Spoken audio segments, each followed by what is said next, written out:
صلی علی رسولہ الکریم اما بعد اعوذ باللہ من الشیطان الرجیم بسم اللہ الرحمن الرحیم فإذا قضیت الصلاة فانتشروا في الأرض وابتغوا من فضل الله وقال النبي صلی اللہ علیہ وسلم التاجر الصدوق الأمين مع النبيين والصديقين والشهداء والصالحين وكما قال عليه الصلاة والسلام صدق الله صدق رسوله النبي الكريم۔ میرے محترم بزرگ اور دوستو، آج یہاں پر ہم برادر ملک ریاض صاحب کے اس نئے دفتر کے افتتاحی تقریب میں شریک ہوئے ہیں۔ آپ کا جو شعبہ ہے، شعبہ طب، یہ بھی محترم شعبوں میں شمار ہوتا ہے۔ اسلام نے اس شعبے کی بہت اہمیت دی ہے۔ یہی وجہ ہے کہ پیغمبر صلی اللہ علیہ وسلم کے ذخیرہ احادیث میں علم طب کا ایک مستقل باب ہے۔ پیغمبر صلی اللہ علیہ وسلم تو ہمیں دین اور آخرت کے لیے مبعوث ہوئے تھے، لیکن اس کے ساتھ ہم دیکھتے ہیں کہ آپ نے ہمیں دنیاوی معاملات، خصوصاً اپنے جسم کو درست رکھنے کے لیے اس زمانے میں جو ضروریات تھی ان کو پیغمبر صلی اللہ علیہ وسلم نے اجاگر کیا ہے۔ لہذا طب نبوی ایک بہت بڑا شعبہ ہے جس پر رات دن مزید کام ہو رہا ہے اور نئی تحقیقات کے تحت اس پر کام ہو رہا ہے۔ اور 1500 سال پہلے پیغمبر صلی اللہ علیہ وسلم نے جس طرح اشیاء کی طبیعت کے مطابق تجویز کیا ہے کہ فلاں چیز کو ایسے استعمال کیا جائے، فلاں کو ایسے استعمال کیا جائے، آج کی سائنس حیران ہوتی ہے کہ اس زمانے میں کوئی ایسے آلات نہیں تھے جس سے چیزوں کی طبیعت کو پہچانا جاتا، لیکن پیغمبر صلی اللہ علیہ وسلم نے ان کے بارے میں جو تجاویز دی ہیں بالکل ایکوریٹ ہے۔ تو یہ علم طب جو ہے یہ ایک مقدس شعبوں میں شمار ہوتا ہے۔ اس لیے علم کی دو قسمیں، علم ادیان، علم ابدان۔ علم ادیان دین کا علم ہے، اور علم ابدان انسان کی باڈی اور جسم کو درست رکھنے کا علم ہے۔ یاد رکھیں، انسان کا جسم درست ہوتا ہے تو وہ دین بھی درست دین پر چلتا ہے۔ اگر انسان معذور ہو، یہ وہ ہو، تو کتنے ایسے دینی احکام ہیں وہ کر نہیں سکتا۔ نماز سنت کے مطابق نہیں پڑھ سکتا، روزے نہیں رکھ سکتا،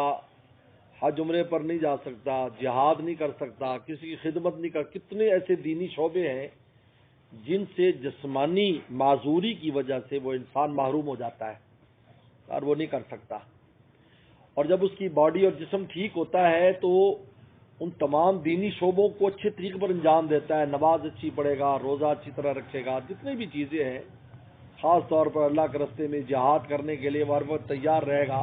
کیونکہ جسمانی طور پر وہ بالکل درست ہے۔ اس لیے پیغمبر صلی اللہ علیہ وسلم فرمایا کہ المومن القوی خیر من المومن الضعیف، قوی مومن اللہ کو ضعیف مومن سے زیادہ پسند ہے، اس لیے کہ وہ بہت سے ایسے کام انجام دے رہا ہے جس کی دوسروں کو ضرورت ہے۔ والدین کی خدمت کر رہا ہے، دائیں بائیں والوں کو پوچھ رہا ہے، ایمرجنسیوں کے اندر اپنی قربانیاں والنٹری پیش کر رہا ہے۔ یہ صحت مند ہوگا تو تبھی یہ بات کر سکے گا، اگر ایسا نہیں ہے تو وہ یہ پیش نہیں کر سکتا۔ اس لیے پیغمبر صلی اللہ علیہ وسلم نے قوی مومن کو پسند کیا، اور قوی مومن وہ ہے جو جسمانی اعتبار سے قوی ہو، اس مومن کو قوی کہا جاتا ہے۔ اس لیے حضرات صحابہ کرام کو پیغمبر صلی اللہ علیہ وسلم باقاعدہ جسمانی قوت کے لیے فزیکل پریکٹسیں کراتے تھے، بھی یہاں سے یہاں تک دوڑنا ہے، یہاں سے یہاں تک گھوڑوں کو دوڑانا ہے، یہاں سے یہاں تک یہ کرنا ہے۔ یہی وجہ ہے کہ ہمیں اس پورے دور میں مدینہ شریف میں کوئی ہمیں کوئی قابل ذکر طبیب نہیں ملتا کہ جس نے وہاں دکان کھولی ہوئی اور اس کی طب وہاں کامیاب ہوئی، اس لیے کہ لوگوں کے لائف سٹائل ایسا تھا جس سے وہ صحت مند رہا کرتے تھے۔ تو بہرحال تو یہ ایک بہت اہم شعبہ ہے جس سے آپ متعلق ہیں اور ہم بھی اس سے متعلق ہیں۔ ہمارا شعبہ دین کا ہے، آپ کا شعبہ طب کا ہے، اور دونوں بڑے مقدس شعبے ہیں۔ اب یہ جو دونوں شعبے ہیں یہ دراصل یہ کمائی کے شعبے نہیں ہیں، یہ میں ہر جگہ بات کرتا ہوں، میرا بہت سا میڈیکل کالجوں میں بھی جا کر بات کرنے کا موقع مجھے ملتا ہے، اور ڈاکٹر حضرات بھی محبت کرتے ہیں، ان کے یہاں بھی بیانات ہوتے ہیں، تو میں اس چیز کو خاص طور پر ہائی لائٹ کرنے کی کوشش کرتا ہوں کہ یہ جو شعبہ ہے علم طب کا، یہ کمائی کا شعبہ نہیں ہے کہ ہم اس کے ذریعے سیٹھ بن جائیں، ہم اس کے ذریعے کما کر ہم کہیں اوپر چلے جائیں۔ یہ خدمت کا شعبہ ہے، یہی دینی شعبے ہیں۔ لیکن اللہ تعالیٰ نے نظام رکھا ہے کہ جو بھی خدمت کے کام کرتا ہے، اس میں اس کے لیے اللہ نے دنیاوی راحت بھی رکھی ہے، اس کو دنیاوی طور پر بھی راحت ملتی ہے، سکون ملتا ہے، دنیاوی آسائشیں بھی اللہ نے اس کے لیے رکھی ہیں۔ ہر شعبے کے اندر یہ ہے کہ وہ والنٹیئر بھی ہو تو تب بھی اس کے لیے اللہ تعالیٰ نے اس کی معیشت کو اس میں انتظام رکھا ہے۔ لیکن اس کی نیت کیا ہونی چاہیے؟ اس کی نیت خدمت ہونی چاہیے۔ اول نمبر خدمت ہے، خدمت انجام دے اور اپنے اس کام میں دو نمبری نہ کرے۔ یہ نہ دیکھے کہ وقتی منافع کے لیے اگر کسی کے جسم کو نقصان پہنچتا ہے یا کسی کے دین کو نقصان پہنچتا ہے، وقتی منافع کے لیے ایسا مسئلہ بتا دیا کہ اس کو تو فائدہ پہنچ جائے گا مسئلہ بتانے والے کو، لیکن اس کے دین کا نقصان، ایمان کا نقصان ہو رہا ہے۔ وقتی فائدے کے لیے اس کو ایسی چیز کی تجویز دے دی یا ایسی اس کو دوا دے دی جس سے اس کے جسم کو نقصان ہو رہا ہے اور ہمیں اس سے فائدہ ہو رہا ہے، شریعت اس کو قطعاً گوارا نہیں کرتی۔ اس لیے کہ میں نے بتایا کہ دو ہی چیزیں ہیں، یا ہمارا جسم یا ہمارا دین ہے، اسی پر سارا مدار ہے۔ اگر کسی وجہ سے، ہماری دوا کی وجہ سے وہ معذور ہو جاتا ہے، مثلا ایسے واقعات آئے ہیں، ڈاکٹر کی غفلت ہے، دوا ٹھیک نہیں تھی، اس سے وہ بیچارہ معذور ہو گیا، وہ باپ بھی تھا، شوہر بھی تھا، بیٹا بھی تھا، تینوں سے معذوری ہو گئی، نہ ماں باپ کی خدمت کر سکتا ہے، نہ بچوں کو پال سکتا ہے، نہ بیوی کو حقوق ادا کر سکتا ہے، اور وہ تھوڑی سی دوا، جس دوا سے تھوڑا سا نفع کسی نے حاصل کر لیا ہوگا اور اس میں بھی آخرت میں جا کر اس کو حساب دینا ہے، لیکن اس آدمی کی زندگی اور لائف خراب ہو گئی۔ یہی دین کا معاملہ ہے کہ اگر اس کا غلط مسئلہ بتا دیا اور اس غلط مسئلے پر اس نے اپنی لائف کو لے کر چلا ہے تو وہ جہنم میں جا رہا ہے۔ پہنچانے والا یہی شخص ہے جس نے اس کو غلط مسئلہ بتلایا، غلط راستے پر لگایا۔ اس لیے یہ دونوں شعبے دیکھنے میں تو بہت سہولت والے لگتے ہیں، لیکن اپنے اہمیت کے اعتبار سے بہت خطرناک شعبے بھی ہیں۔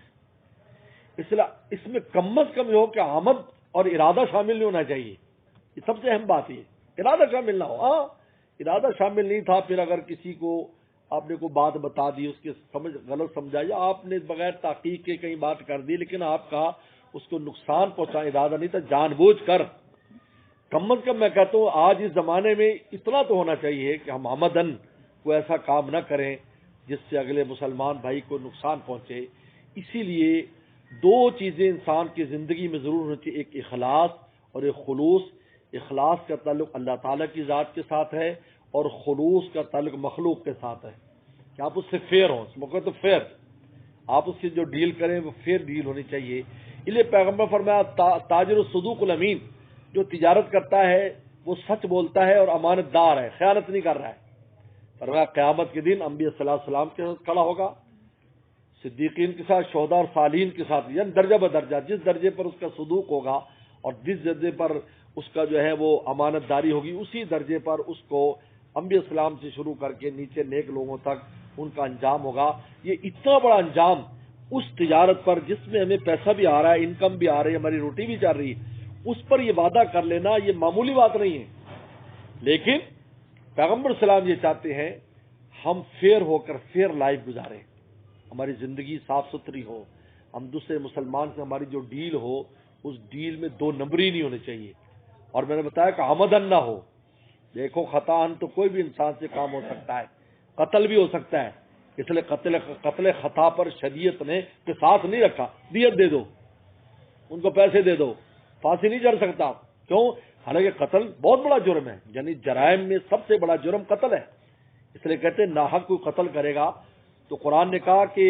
خالدین فیہا، یعنی وہ لوگ جہنم میں اتنا لمبا رہیں گے کہ لوگ سمجھیں کہ شاید یہ بھی کافروں کے ساتھ یہ بھی کافر ہیں جو کبھی نکل ہی نہیں رہے، اتنا بڑا جرم ہے۔ لیکن اس میں بھی انسان کا ارادہ شامل نہیں ہے،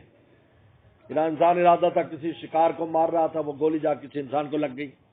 مقصد اس کا تو شکار تھا لیکن وہ گولی آگے چلی گئی اور وہاں کوئی انسان کو لگی، قتل خطا ہے۔ تو قتل خطا میں شریعت نے اس کو مجرم قرار نہیں دیا، ہاں اس کی غفلت پر دیت رکھی کہ بھئی تم اب اس مقتول کے ورثہ کو 100 اونٹ ادا کرو تاکہ تمہیں آئندہ کے ایسی غفلت نہ کرنا، لیکن اس سے قصاص نہیں ہے، اس کو اس درجے کا مجرم قرار نہیں دیا کہ اس کی گردن کاٹی جائے، ورنہ شریعت میں قتل۔ تو جب قتل جیسے جرم میں انسان کا اگر تعمد شامل نہیں، ارادہ شامل نہیں ہے، اس کی بھی صورت تبدیل ہو جاتی ہے۔ تو کاروبار میں، کام میں، لینے دینے میں اور اس طبی معاملات میں اگر تھوڑی غفلت ہو جاتی ہے، اس لیے میں کہتا ہوں کم از کم ہم اس زمانے میں، یہ جو زمانہ جا رہا ہے، جان بوجھ کر کوئی کام نہیں کرنا چاہیے۔ اس میں ہمیں تھوڑا سا اپنے آپ کو روکنا چاہیے کہ میں یار جان بوجھتے کہ یہ جو چیز میں اس کو دے رہا ہوں یہ صحیح نہیں ہے، آپ بھی جانتے کہ صحیح نہیں، اب آپ جان بوجھ کر یہ کام نہ کریں۔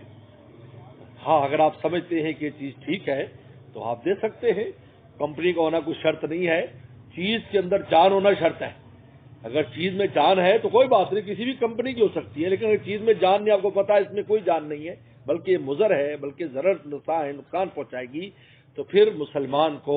یہ جرت نہیں کرنی چاہیے کہ وہ اس کام کو کرے، یہ اپنی گردن پھنسانے والی بات ہے۔ اور یاد رکھیں ہماری نیکی کا اثر اور ہماری برائی کا اثر ہماری نسلوں پر بھی پڑتا ہے۔ یہ قرآن مجید نے 2 پیغمبروں کو